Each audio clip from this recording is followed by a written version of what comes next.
Understanding API errors, why they happen. APIs are essential for modern software, but sometimes things go wrong. Errors can occur due to incorrect requests, authentication issues, or server problems. Knowing how to interpret error messages helps you respond quickly and keep your project moving forward. Let's explore some of the most common API error codes and how to address them effectively. Fixing 400 and 401 errors, bad request, and unauthorized.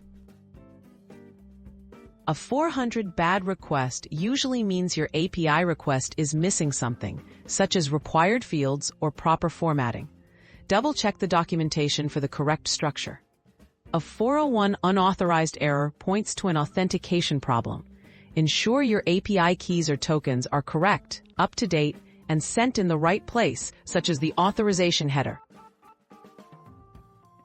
Handling 403 and 404 errors, forbidden and not found.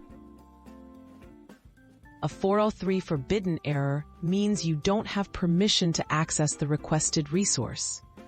Make sure your account has the right privileges.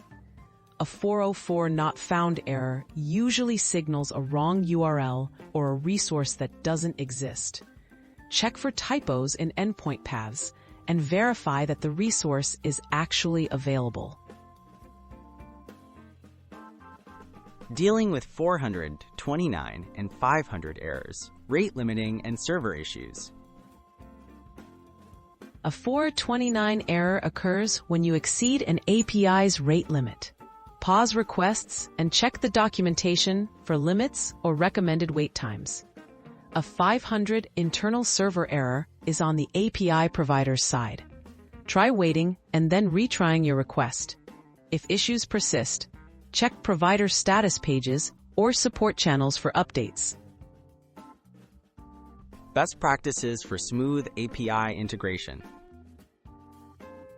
Always consult the API documentation for correct usage, required parameters, and limits. Log error responses for easier troubleshooting. Use tools like Postman or curl to test requests.